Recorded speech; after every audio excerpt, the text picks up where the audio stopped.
नमस्कार। मैं हूं प्राध्यापक डॉक्टर राजेंद्र रघुवीर Deshpande from Pune, Maharashtra state, India. मैं आप सबका मेरा आयुर्वेद एकेडमी यूट्यूब चैनल में सहर्ष स्वागत करता हूं। आज का विषय है महिलाओं के लिए सेक्स के दुष्प्रभाव, side effects of the ex for the women. Okay, so let us start to discuss about this factor. मैंने एक दो वीडियो इसी संदर्भ में बनाए हैं, तो उसमें बहुत लोगों ने पूछा है कि सर, आप जो बातें करते हैं कि ज्यादा करने से क्या दुष्प्रभाव हो सकते हैं या साइड इफेक्ट हो सकते हैं। तो एक बार आपने वीडियो बनाया है कि जिसमें आप सेक्स के फायदे बता रहे हैं, सेक्स के फायदे क्या क्या होते हैं, तो ऐसे कैसे हो सकता है। तो यही बात मैंने जो पुरुषों के साइड इफेक्ट्स के बारे में कहा था उसी में भी बता दिया है। अभी दोहराता हूं मैं वो बात कि कौन सी भी चीज है हमारे जीवन में जो ऑप्टिमल होती है, जो लिमिट्स में होती है, गोल्डन मीन की तरह होती है, उसका फायदा डेफिनेटली होता है। फिर जब वो हद से कम होती है या ज्यादा होती है तो उससे नुकसान होने की संभावना ज्यादा है। तो इसी तरह एक सेक्स की भी बात है कि जब भी आप ऑप्टिमल लिमिट में, अपने प्रकृति के अनुसार, अपने उम्र के अनुसार, बाहर का सीजन या टेम्परेचर कैसा है ये देखकर जब हम वो एक्टिविटी करेंगे, धातु सारता बोलते हैं, टिश्यू क्वालिटी। एक वीडियो अलग है मेरा कि सेक्स फ्रीक्वेंसी के बारे में, वो जरूर आप देखिए। उसमें ये जो मेरे पूरे के पूरे सीरीज चल रही है एक्स एजुकेशन के बारे में, वो शास्त्रीय तरीके से मैं बातें कहता हूँ। ज्यादातर ऐसे शो ऑफ करने के लिए या कुछ लोगों को आकृष्ट करने के लिए विकृत ढंग से उसका मैं कभी भी मतलब एक्सप्लेनेशन नहीं देना चाहता। जो भी शास्त्रीय चीजें हैं उसे शास्त्रीय भाषा में, फिलहाल आसान भाषा में मैं समझाने की कोशिश करता हूं। तो आज का विषय है महिलाओं के लिए सेक्स के दुष्प्रभाव। किसी भी चीज की, जैसे मैंने अभी कहा, अधिकता, एक्सट्रीम, क्रॉसिंग द लिमिट्स, ये हानिकारक हो सकता है। इसलिए जीवन में हर चीज का आनंद एक हद में रहकर ही उठाना चाहिए, जैसे सेक्स के बारे में, खाने पीने के बारे में, है ना, एंजॉयमेंट्स के बारे में। यही नियम संभोग पर भी लागू होता है। अगर सेक्स भी जरूरत से ज्यादा किया जाए तो उसके गंभीर परिणाम हो सकते हैं। पहला है परिणाम साइड इफेक्ट, जिसको बोल सकते हैं नुकसान का मतलब कुछ हमारी जीवन को कुछ डेंजर नहीं होता, फिलहाल तकलीफ हो सकती है। संभोग के तुरंत बाद महिला सो जाती है। Women fall asleep immediately after the love making. संभोग के दौरान एक अच्छा प्रकार से, खासा तरीके से व्यायाम हो जाता है, क्योंकि इस दौरान आपका शरीर लगातार कुछ गति में रहता है, गतिविधियां में रहता है। मतलब फिजिकली एक्टिव रहता है, मेंटली एक्टिव रहता है, इमोशनली एक्टिव रहता है। हाँ, तो साथ ही सेक्स क्या होता है कि उसके तनाव जो होता है, मन का स्ट्रेस जो होता है वो निकल जाता है, मन प्रफुल्लित हो जाता है, रिलैक्स्ड हो जाता है।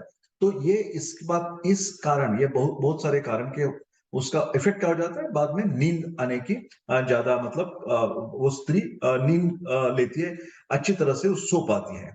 संभोग के दौरान एक अलग विषय है, अलग खास गैस बनती है। तो उसको किफ्स ड्यूरिंग द सेक्स ऐसे इंग्लिश में कहा जाता है। योनि में गैस बनना, किफ्स, बहुत ही आम बात है। This is very very natural. जब महिला की योनि में हवा जाती है तो इसका बाहर निकलना ये प्राकृत क्रिया है।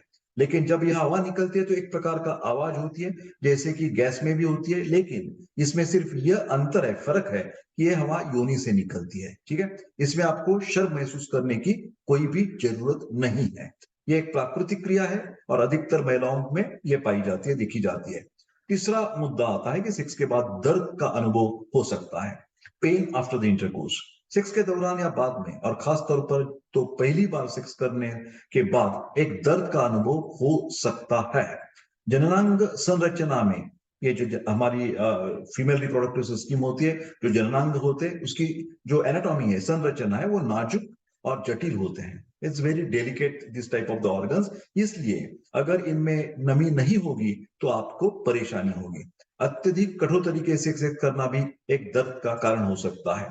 तो एक ध्यान में रखिए कि ये दर्द का कारण जैसे यहाँ का नेचुरल है, फिलहाल कई लोगों में ये दर्द ज्यादा क्या बोलते हैं ना, वक्त, मतलब या घंटे तक या दिन, 2-3 दिन 4 दिन लगातार वो दर्द होता रहता है। तो आपको गायनिकोलॉजिस्ट की, स्त्री रोग तज्ञ की मदद लेनी चाहिए। आपकी पेशाब की जांच होनी चाहिए, उधर कोई इन्फेक्शन वगैरह तो नहीं हो गया। क्योंकि बार बार मैं कह चुका हूं कि स्त्री एनाटॉमी में ये जो 3 होल्स होते हैं, जैसे मतलब पेशाब पास करना, योनि और उसके गुदद्वार, ये मतलब बहुत नजदीक होते हैं। तो प्रॉपर हाइजीन मेंटेन न करने से, स्वच्छता न रखने के कारण ये पुरुष ने या स्त्री ने, मतलब पार्टनर दोनों स्वच्छता का, हाइजीन का ज्यादा से ज्यादा ख्याल रखे जब भी वो सेक्स एक्टिविटी करते हैं। क्योंकि थोड़ा सा भी इधर उधर गलती हो गई तो उसके कारण तुरंत इंफेक्शन होना ये लेडीज में ज्यादा पॉसिबल है, 2 कारणों की वजह से। जो पेशाब की जो द्वार है वो योनि के नजदीक है, और दूसरी बात ऐसी कि जो मतलब पेशाब के जो मार्ग है, यूरेथ्रा जिसको बोलते हैं, वो कम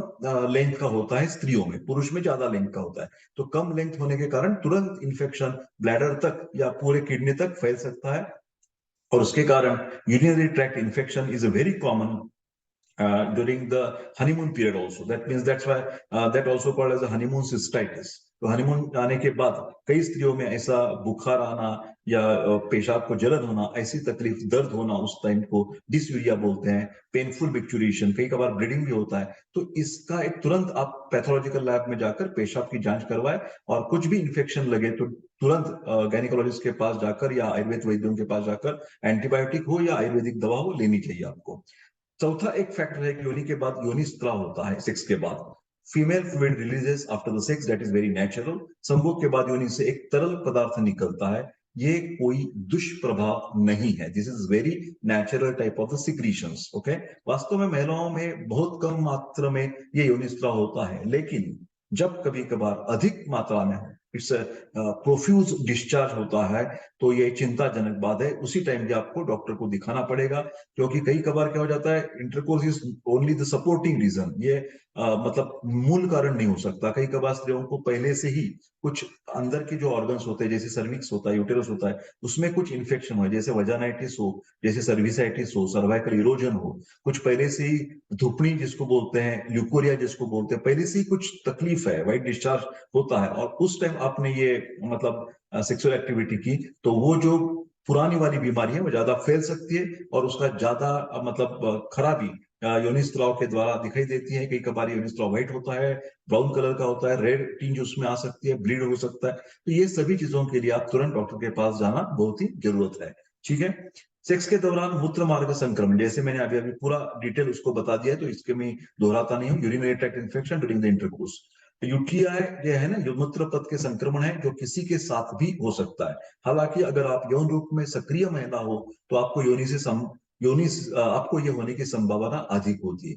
इसलिए इससे बचने के लिए दो तीन चीजें आप कर सकते हैं। लेडीज के लिए सलाह है कि ये खूब पानी पी, जब भी आपको प्यास महसूस होती है तो तुरंत पानी लेना चाहिए, और अपनी योनि की सफाई का ध्यान रखें, और सेक्स के पहले मूत्र त्याग जरूर कीजिए। ये तीन चीजें जो हैं वो यूरिनरी ट्रैक्ट से आप बच सकते हैं। हाइजीन मेंटेन करना, और दूसरी चीज है कि एक दूसरे पार्टनर ने ये खातर जमा करनी चाहिए, इसको एश्योरेंस आपको होना चाहिए कि किसी को भी एसटीडी नहीं है, सेक्सुअली ट्रांसमिटेड डिसीज नहीं है, चाहे वो गनोरिया हो, चाहे वो सिफिलिस हो, चाहे वो एचआईवी हो, ये न होना, ये दोनों पार्टनर को एक दूसरे को आश्वस्त करके बताना पड़ेगा। इसीलिए विवाह बाह्य संबंध से बचना चाहिए।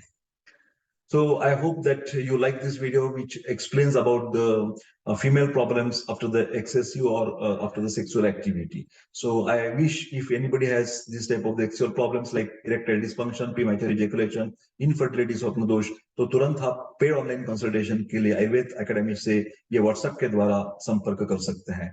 कृपा करके ध्यान में रखिए, कौन सी भी चीजें, एंटीबायोटिक हो या और कुछ दवा पानी हो, कौन सी भी बीमारी में यथावश्यक यथाकाल वैद्य की सलाह लेना बहुत ही जरूरत है। कृपा करके हर तरह से मैं आपको विनंती करता ही रहूंगा, और आप मेरे को सपोर्ट दे रहे हैं कि आप इसी तरह के वीडियो ज्यादा से ज्यादा जन जागरण के लिए, पीपल एजुकेशन के लिए लाइक कर दीजिए, शेयर कर दीजिए। आपकी कमेंट जरूर इसी बॉक्स में लिखिए कि आपको किस तरह से ये वीडियो अच्छे लगते हैं, या और कौन सी सब्जेक्ट के ऊपर आप वीडियो चाहते हैं मेरी तरफ से, तो जरूर मैं उसी तरह से वीडियो बनाऊंगा। मिलते हैं अगले वीडियो में, तब तक के लिए press the bell button icon to get the notification of the ugly interesting videos. So I wish all the best, take care, and see you in the next video. Thank you very much.